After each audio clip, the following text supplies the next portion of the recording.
What's up guys, Sub-Zero here, back for another Avad review. Today we're doing a Sologesang Avad review, one of my favorite European players. Honestly, one of my favorite players overall to Avad review.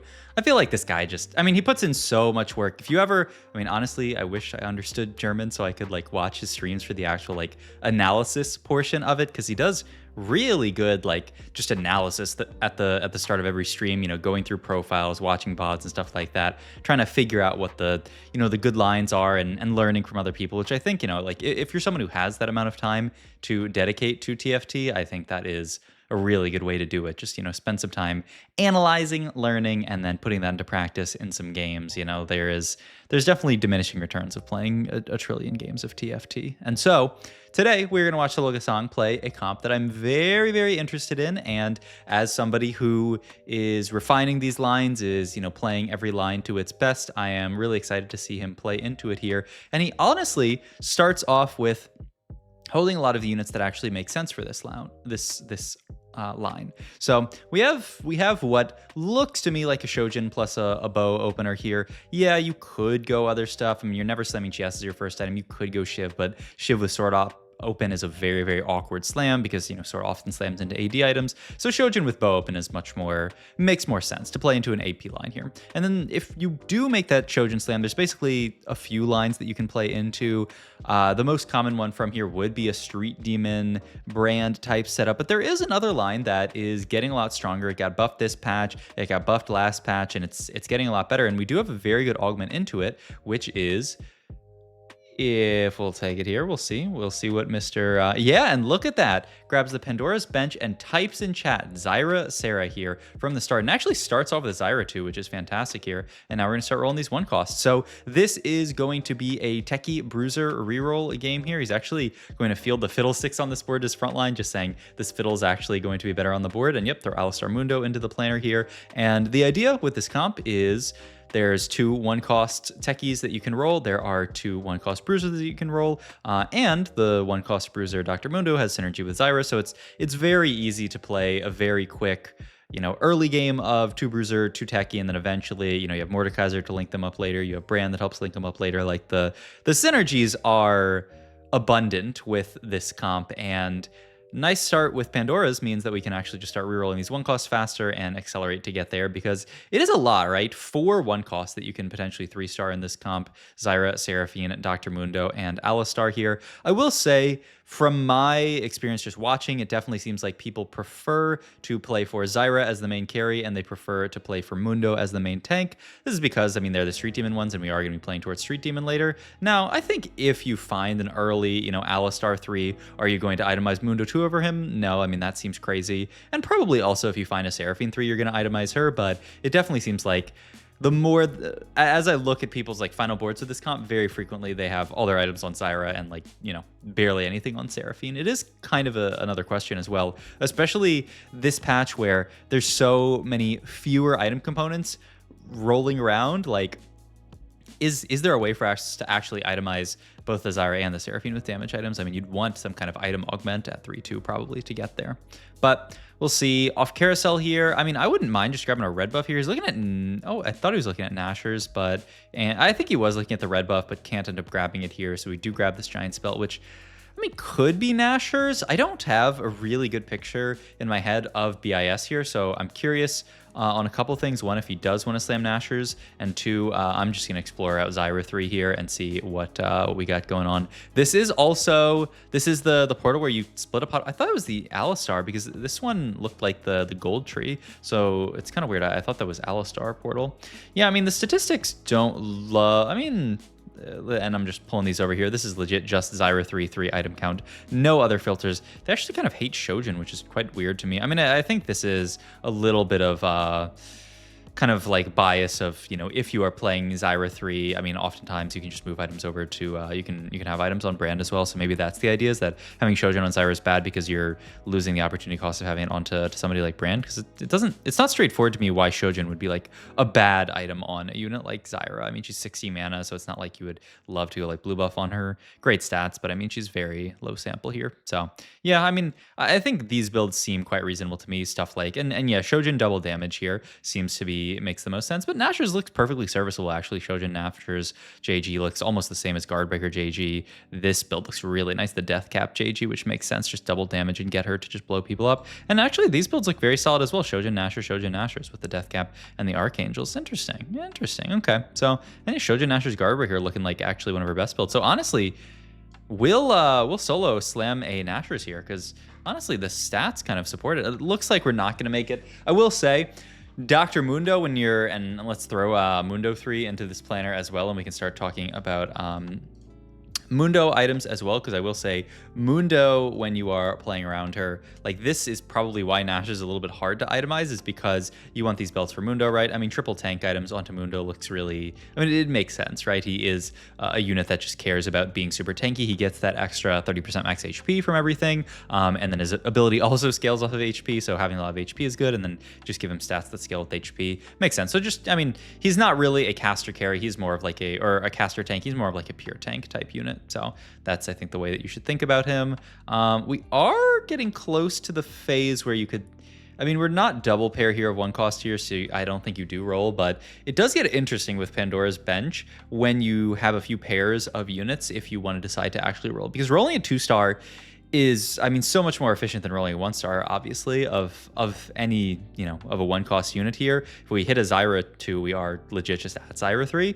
So I mean, we've seen VODs before where people have actually rolled reasonably deep when they have a few pair of 1-costs here, just to say, I need to find this stuff. And we actually get rewarded here. Boom, that is, I don't know why. Yeah, okay, now we're gonna move it over there. Yeah, now we have, boom, 3 2-stars to roll here. This is beautiful for us. And yeah, he's actually going to sell off the other stuff and be like, I mean, this is as good as it gets, right? Rolling 3 2-stars here. So let's just make gold, chill, sell all this other stuff here. Oh, we are 1 gold off making, and so we'll just hold the other 1 cost. And we get the Warmogs here. Fantastic. Roll, boom. That is Zyra 3, right on schedule, actually. And so now, especially because we're 1 off Mundo as well, the value of us rolling is pretty high here. Going to pick up the, yeah, I mean, the Mordekaiser here, and this looks great. And we can still roll some 1 costs to dig for the other stuff. We are only 2 off Seraphine, so I definitely think we should still roll 1 costs for a while.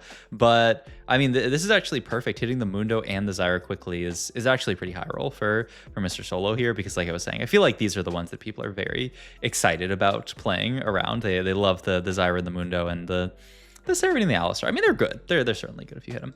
All right. Oh, I mean, it's probably not even that good, because there's actually like a very high chance. Like, imagine you hit, I don't know, like Nefiri Twisted Fate. Like, now what? And we have like a Shojin slammed. So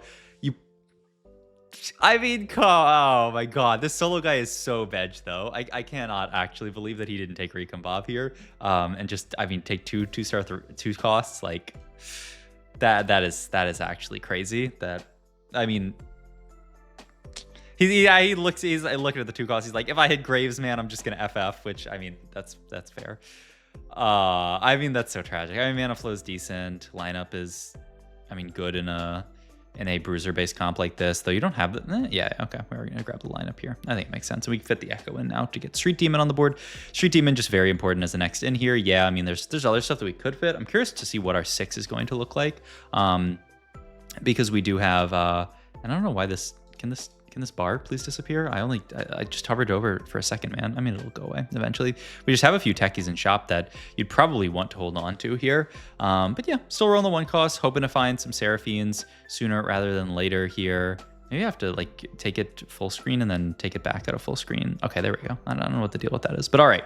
We lose, no, we win this fight, which is, I mean, it's very good. This, whenever you're playing 1-cost reroll, you really do want to be winning stage 3. Talked about this. I mean, it's mandatory to cover when you're talking about 1-cost reroll, but if you're lose streaking stage 3 with 1-cost reroll, you are very worried, because, you know, this comp, it's 1 costs. You should fall off later, and we are actually going to lose to, I mean, this just shows how powerful this Morgana unit is. Morgana 2 dealt as much damage as a Zyra 3. I mean, this is why everybody thinks this Morgana unit is like the best AP item holder in the game, since she's been buffed. Like, it's kind of insane there. Still have the bow open here. I mean, we could take the Nash if we wanted, or it could just be another belt, or it could be, what is this? Yeah, I mean, he's going to grab this for Shiv here, and he's just going to slam the Shiv. We are going to go for another not split here. 3 players chose to split, so I mean, it was fine, I guess. And we're actually going to fit a strategist in on level up. So I do feel like this board, I mean, it's very easy, I would say, to play just a 4 Bruiser, 4 Techie because, I mean, you just have this board, you add Gragas plus Mordekaiser plus a Techie onto this board, and the dream is obviously to add Brand also as your Techie, and then you have Street Demon in as well. So it works out very, very nicely synergistically. The board's actually doing well now that we play for the 4 Bruiser, and yeah, I feel like Solo's just saying with this board that like, the value of getting 4 Bruiser in is actually higher than, I mean, something like Street Demon, which I think is pretty reasonable here. Also, yeah, a little bit of a zoom in there from Solo because, I mean, not only is this really high roll, how are they brand 2 on 7? But it's really bad for us because we need brands. I mean, the way to cap out this comp, the way that this comp got buffed this patch is that 6 Techie and 8 Techie got buffed. And the way to, potentially win a game with this comp is to eventually, get like a Techie spat, reach 8 Techie, or I mean, even still 6 Techie is a nice way to kind of cap yourself out later. If we can't make it there because we can't find a brand, then I mean, this game is going to feel a lot worse. There's Alistar 2, which is actually really nice because we are still rolling that 2-star. So we are in a world where we could potentially just boom, roll into Alistar 3 here, and then one of the boys rolls in a Seraphine. That'd be perfect.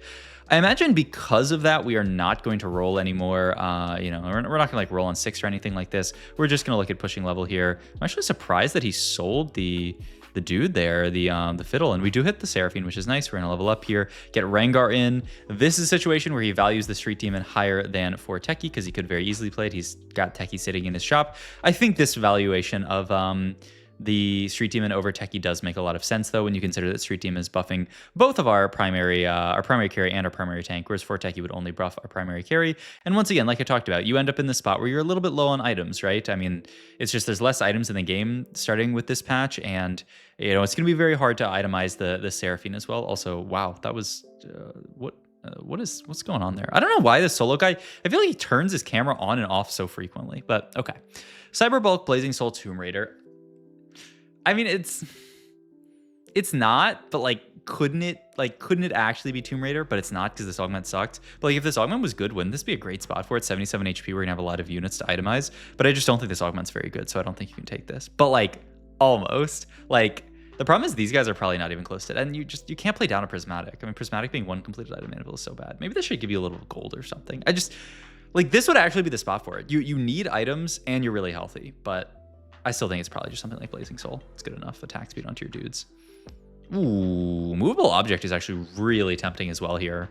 I'm curious what the take is. I mean, this is more Armor Namar with lineup, which is like not amazing, but it's fine, whereas Blazing Soul is kind of a similar idea. It's more AP while you already have AP from Techie, but the attack speed does scale very well with Techie stuff. But yeah, I mean, I think this makes a lot of sense. I mean, there is no such thing as too much Armor Namar, especially when you are playing for a Dr. Mundo with all of this HP onto him. And I think the idea is just we have enough damage here once especially if we can get to some Seraphine items, whereas, this front line might deteriorate a little bit. So yeah, and it might also just be that he rates this augment higher than the other one, which I don't think is that crazy. But okay, pick up the Gragas to get in on this board. I mean, he's the best last Bruiser to play just because he's giving you Divinicore to your dudes. Get him probably, I don't think there's another Divinicore unit that really fits on this board at all, but Divinicore, some extra HP to our dudes, especially when we are playing for this lineup plus Randuin setup. I mean, you can never have too much HP because we have a ton of Armor Namar, so every point of HP is doing a lot of work here.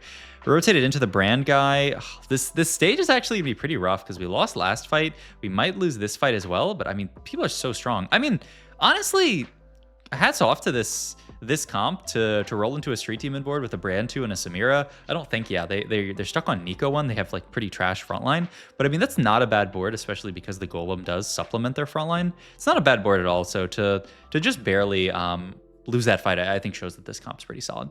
We're gonna take Bo here, looking for the red buff here, which I mean, I think makes sense. He's looking at actually finally splitting here. We do have the level up, which is big. This is for Techie, like we were talking about, just a big upgrade onto this board. He's got Cho'Gath in the planner, interestingly. So I guess that's, yeah, I mean, I guess that's the dream as the other Bruiser that you can play on this board, because you can actually fit Boombot, which is kind of hilarious, though. I don't know how we're actually fitting everything, because yeah, obviously the Vhagar could turn into Brand, and then we basically have a +1 slot open. So I guess then on level 9, you can fit Fiddle and then this and play 6 is the idea. Level 9, play that, play like Viego. The board's traits actually fit in so well as well because you have Viego with Alistar. You have Golden Ox, which is kind of hilarious. But yeah, and also know that we've started rolling for 4 costs and 5 costs after hitting the Seraphine. I think this is a really just it's good TFT from Solo and just saying like, you know what, we're at the point in the game where one, an Alistar 3 is really not going to make that much of a difference because we're not itemizing him. And two, we need to start looking for our 4 costs. I mean, we rolled into a brand there. And the other really nice thing about this setup, oh yeah, we have Koboko as well. Okay, honestly, it's going to be Koboko as our last Bruiser. That makes a lot of sense. So then why do we have Cho in play? I mean, Cho gets you to Koboko. But like playing for 5 costs, that's the other really nice thing about Pandora's and comps like this. Almost reminds me of, well, I'm thinking of what was it called? Quick Striker? No, not Quick Striker. The ones where it was like a Kali and Kassadin set 12. Yeah, I'm forgetting what the trait was called. You guys can say it in the comments because I mean it's fun. Don't we need a Zyra item here? So we took JG Adaptive, I guess is the idea. I mean, that must be it, right? And he actually, I love this. We moved the Seraphine up here. And yeah, I love this as well. Okay, so this is kind of what we were looking at in the stats, and I think it makes a lot of sense. Brand 2 greater than Zyra 3, with the idea being, I mean, Brand 2 is a very solid unit, 2-star 4 cost. Generally is going to be similar strength to a 2-star or a 3-star at 1 cost, maybe a little bit stronger. And so now we just end up in this world where we have Mundo 3. He's a fantastic tank on this board. We don't really have a better tank to move items to until we find like a big Kobuko. But I mean, the 1 costs have kind of done their job. They've gotten us through the mid game, and now we're just going to let the 5 cost carry us for the rest of the game, and the 4 and 5 costs. I actually love this, and yeah, I think this like makes a lot of sense when you look at the stats and see, okay, like the stats look pretty bad on Shojin on Zyra, and I think it's because your Shojin needs to be on your brand once you find brand 2. So this is like I said, I wanted to do this VOD not only because because it makes for a good video. I know you guys love reroll comps, but also like I kind of wanted to learn this comp. I have not played a single game of this comp, but I think this is the best way to get better at TFT is to watch really good players do stuff like this, because how many games of TFT playing this comp would I have played with Madams on Zyra 3 instead of Brand? I mean, probably a decent number. And I mean, I don't think they're like, I don't think Brand is like a trillion times stronger than Zyra 3, but I mean, I do think they're definitely, I definitely think on average he is probably stronger. So I think this makes a lot of sense. But yeah, continue to reroll our dudes. There is a Viego on Carousel there. There's also a Brand with the, I mean, I guess he just wants Redemption that badly. I mean, Redemption's a fantastic item when you have these Bruiser type front lines. So he doesn't care about the Viego and says, what's more important is having a good item here. I mean, I think it makes sense. And he's actually typing split into chat this far in the game. And this is also just Adaptive Helm is a good item. You can move that back to the Zyra, I imagine. Yep. And so, yeah, we get like a third, I mean, super tank item for the Mundo, especially in this setup. And we get a second item onto Zyra, who can be your secondary carry here. The only kind of weird thing about this setup, I would say, is that like it is a bit strange to me that we do all this work looking for stuff like Seraphine 3 and then we don't play for her. I don't know, it's a little odd, but I mean, under normal circumstances when you don't have Pandora's Bench, it's gonna take you longer to get to like a brand 2, so like it kind of makes sense. But it's kind of a weird comp. But in any case, we've locked in top 4. We are looking for that cap that we've talked about, that level 9, the 6 Techie on this board. I love, by the way, that on the way we played this Morgana. I think this is something very, I think a lot of people would gloss over this, and like it makes sense when you look at it. But I think a lot of people, especially, I do a decent amount of coaching, Metafy, link in the description down below if you guys are interested. And a mistake that I see a lot of people make is playing really bad in between boards like this, where they say, you know what, also 5 brands at this point with Pandora's Bench, a little juicy. We're 19 HP, so it's gonna be a tad bit scary. But I mean, if we can level get to 6 Techie, especially find a Koboko, then we'll actually feel pretty good.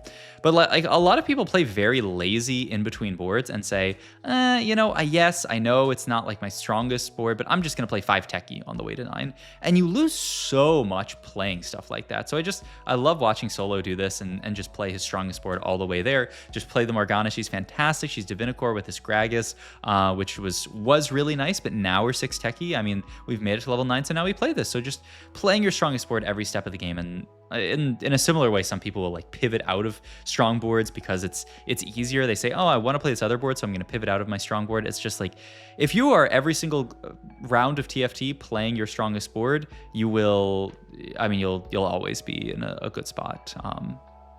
I won't say you'll always win, but you'll have, on average, very good games of TFT. But all right, we do find our 6th and 7th brand at this point, so getting kind of close, actually. And there's other people digging for their 3-star 4 cost at this point. It's kind of funny. We put the brand on the reroll. I mean, I can't imagine that we're actually rerolling it. I think the idea must be that we're just trying to like hide the brand. Yeah, we're actually just trying to hide the brand and the other brand here. Any amount of brands we hit here would be huge. We don't see any. We do find Koboko here. I'm curious at what point. I mean, once again, talking about like, you know, upgrades versus, you know, not. Yeah, like where he thinks Koboko is stronger. He does say Koboko is stronger there than the Gragas there. We lose the 50 HP onto our entire board, but the upside is we get a Koboko, which is just CC. So I think this makes sense. Doesn't want to cut the Chotu because Chotu is a lot of HP. So I think this makes sense. And yep, keep rolling these 4 costs. I mean, we are in this world here where we're now to the top 3, so it is getting a little bit harder, and we are going to sell the Cho as well. I mean, yeah, I think Cho 3 is kind of a pipe dream at this point, so makes sense. No brand on Carousel. There's a Strat spat on Carousel. There's a Bruiser spat on Carousel. I mean, what do you even want here? Like random, I mean, honestly, Hodge. Interesting. Hodge, move it down to brand, and then we're going to move red buff up, I guess. That's kind of cool. All right, let's roll here. We are 1 off brand now. I mean, let's use some rolls. We don't have to. We don't have to use, you know, we don't have to send to 0. We're 19 HP. It's stage 6. The odds of us just straight up dying are very low here. Actually, this is such a cool tech. Just throw the brand onto the, because people aren't going to scout your Pandora's bench slots as much. They're going to be looking at your other slots. And so if someone just glances quickly, they'll see, he's Pandorazing some stuff, and he's looking for the brands. Like, this is kind of a hilarious tech, but I like it. He's not going to actually roll the brand. What are we doing? I mean, yeah, I mean, I don't know exactly. No brand there. No need to roll the Zyra 3. Oh, wow. And there it is. It's as easy as that. Beautiful. Wow. And the Pandora's bench cap out. Look for the 3-star 1 cost and eventually make it to the 3-star 4 cost. And I mean, that's going to be the game for solo. I mean, unless someone else get into 3-star 4 costs. Yeah, I mean, that person we fought just FF'd, and then our clones fighting this guy. I mean, we might just kill him there. And yeah, wow. I mean, a dominant game from solo. Showing off the power of this 1 cost real comp. Also just showing off a lot of just really good habits to have. You know, moving the items over to the 4 cost, playing that in-between board with the Morgana. Great stuff on the itemization. Moving the other items to Zyra. I mean, just a beautiful game from Sologesang. As always, this guy's a beast. So, hope you guys enjoyed this video. If you did, please like, comment, and subscribe. Check out my Twitch and Metafy. All my links down below, and I will see you guys in the next video. Thanks for watching.